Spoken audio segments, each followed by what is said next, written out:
Something very strange has been happening on the server recently. I am not sure what, but something has been happening. And it has to do with these eggs down there. You see, we actually placed these eggs here in the previous episode, and since then, eggs have been disappearing every night. I'm not sure what's happening to them, so we're going to have to wait and see for what actually happens. What is this? Oh my. We seem to have gotten ourselves some turtles. So they are hatching after all, which is not unexpected. But this is great. I actually did just breed them, but I just wanted to do a cool little entry. But yeah, we have there may be one over there. Yeah. So we have 3 hatched right now. There's another egg here, which I might just dig up because that is not safe where it is, even though we are on a mushroom biome. We have little baby turtles, which means that we are going to be able to get a good supply of eggs in the future, which is good for our gold farm because that requires eggs to lure the zombie piglins over. Next order of business, I guess. I just realized that my FOV is still set to 100, so we better turn that back down. Okay, so it's probably time that I get started on what we're actually going to be doing for this episode. As you can see, I'm back on my floating island. I basically spend 99% of my time here, which is kind of sad, but yeah, it's what it is. It is what it is. However, I think right now we're going to head to the nether and do a quick nether mining. I'm going to aim for 2 ancient debris, since the last time it was so hard for me to get it. I don't know why, but it's just extremely hard to get ancient debris these days. And yes, I'm going to do this every episode until I get a full set of armor and tools, because that is like pretty much essential. So that means we have to get 44 pieces of netherite scrap. So like, yeah. Are you kidding me? I literally started mining. Literally, I mined probably 15 blocks, 20 blocks, and what do I find? 2 netherites. Why don't we make it 4 ancient debris, because that was way too quick. So here's something cool I just thought of. I just went against an impenetrable barrier of lava. So now what I'm going to do, instead of just running back down my strip mine, I'm just going to dig 3 blocks in this direction and then strip mine back. Which I think that probably saves a lot of time. Wow, why didn't I think about this sooner? Of course, this isn't very fast, but it's definitely an economic way as far as food usage and efficiency. So yeah, wow. Tell me if you've already thought of this and doing it right now in the comments.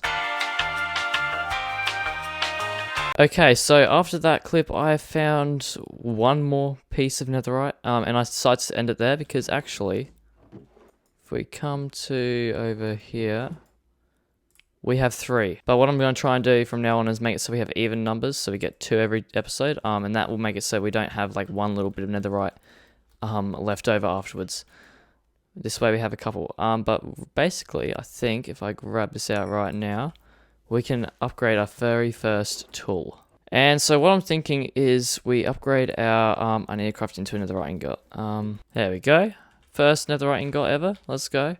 So what I'm thinking is we do our Taiki Fortune 3 pickaxe, because we actually don't have a Fortune 3 villager or an easy access to Fortune 3. So if we lose this in lava, then we don't have Fortune 3 until we get it again. And you can see right there, I've added some string to these vines. I don't think it's very noticeable unless you like put your crosshairs on it, because then it shows you the hitbox. But yeah, I think that's okay. But yeah, as I was saying, this is definitely probably a good choice. Mainly just because that way we don't have to go through the whole process of getting Fortune again. Whereas with the Silk Touch, I have a Silk Touch villager and have a very good supply of it. So let's pillar up and mend our pickaxe. Pickaxe is just slightly faster. It's not much faster than a diamond pickaxe, but it definitely, I think it's fast with the ores mainly. The ores are definitely a lot quicker. Even though we may not be getting many netherite pieces from this, we are getting so much nether quartz, it's kind of ridiculous. We might not even need a piglin bartering farm at this point. We might just need to go mining all the time, which I'm not really okay with. I would like a piglin bartering, but like that's like nearly, how many stacks is that? That's 18 there. 19, 20, 21, 22, 23. We can almost make a solid 6 stacks of quartz blocks, which may not sound like a lot, but in terms of quartz, that is quite a lot. Unfortunately, it's probably not enough for what we're going to do in the future. Anyway, let's get back to what we were doing. Next projects that we were going to work on. Okay, I think I know what we're going to do. Basically, we're going to start measuring out where our base is going to be. Now, I'm probably going to have to spoil a lot for it to actually start measuring this out, so stay tuned because this is actually going to be a big thing. We're going to have to start, I need to go and grab some coordinates real quick. So if I wasn't clear on what I was actually going to be doing, basically I'm going to start constructing my base in the very near future. But right now we actually need to start marking it out because this is something that I've been doing a lot of thought into, putting a lot of thought into, doing a lot of planning, you know it. And it's something that I can't really stuff up. Otherwise that would be very, very shameful. I think this is the correct coordinate. We'll have to double check, but I think this will do quite nicely. Okay, there we go. 4 square blocks. That is pretty good. Basically, that square of blocks is literally right there. Each one is in their own little separate map, but right where you can see that little corner, if you can. I might not be able to see it through the recording. But yeah, it's a direct center of map array that we have. 4 maps, put it together, direct center. And that is an even number, which is okay. We can still work with even numbers. It's not going to be a very even build when this actually happens. Let's use smooth stone for the block. I think that will be pretty good. But basically, to put it simply, it's a massive island.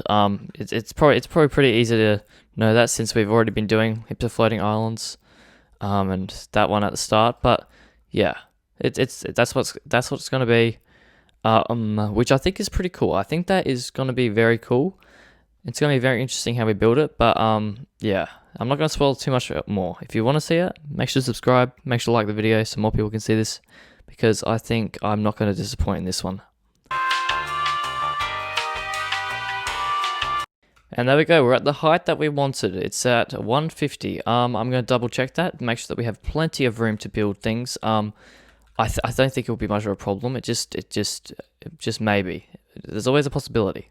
I checked and there is definitely a lot of room. We're going to be fine as far as that goes. However, we may not be fine as far as room to expand outwards goes. I'm thinking we go with a circle diameter of 180 since we are going with circles. I don't want to make this floating island and not have it in the center for a reason. This is going to be a very geometric circle.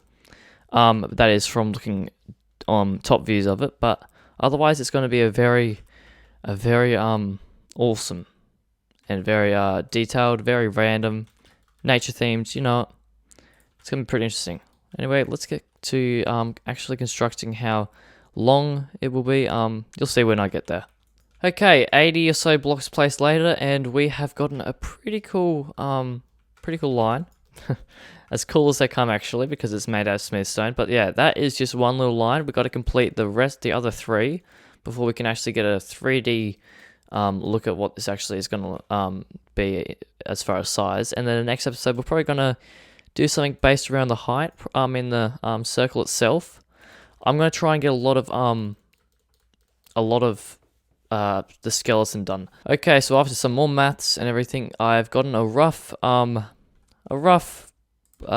cross where we're going to be building this. Of course, this isn't exact. I actually know it's not exact because I have actually don't have the correct number of smooth stone left over, which is worrying.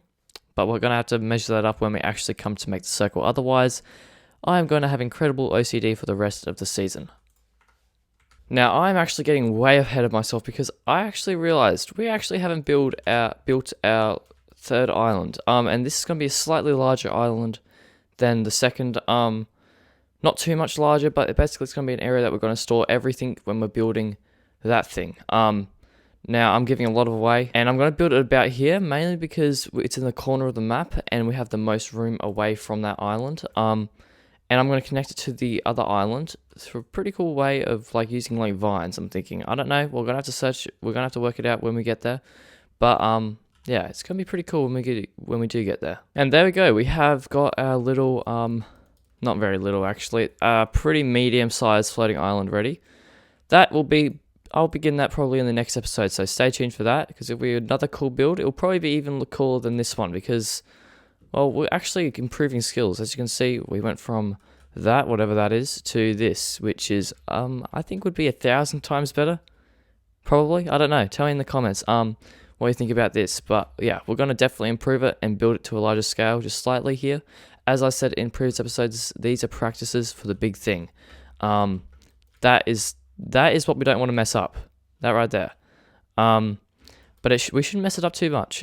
We shouldn't. I don't know. This may be a bit too ambitious for me, but hopefully it isn't. Hopefully I can do it. I don't know. We'll see in the future. Also, something I want to point out is that since the last episode or whatever, these vines have grown back, so we can actually trim these down.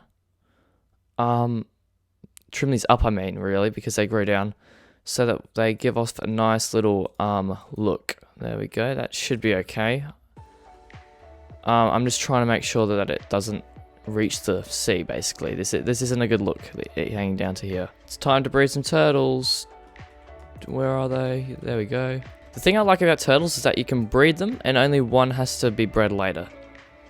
So the male or whatever, in this case, it's randomized, I think. But the female goes off, builds a nest, she can't be bred again, but the male can breed again with another turtle, which is very efficient when it comes down to breeding these things. Okay, so that brings us very close to the end of the episode. I was using this as a bit of a filler episode to gain my thoughts on what we're actually going to focus on in the next one. I think I know now. It's going to be mainly focused on that island probably next time, and also getting a lot of the planning done for the next phase of our building. I'm going to try and get the circle done in the next episode and just start a little bit. So if you want to see that, make sure to subscribe, make sure to turn on the notifications, because you don't want to really miss it. We have recently hit 100 subscribers. I've already said that multiple times this episode probably, but I just want to say it again because it's a pretty cool event. Anyway, I hope you guys enjoyed. I hope you guys go on to be inspired or build cool things in Minecraft if you do own Minecraft, or in which case you're just watching videos. Yeah, hope you guys enjoyed. Anyway, let's end it there. Bye.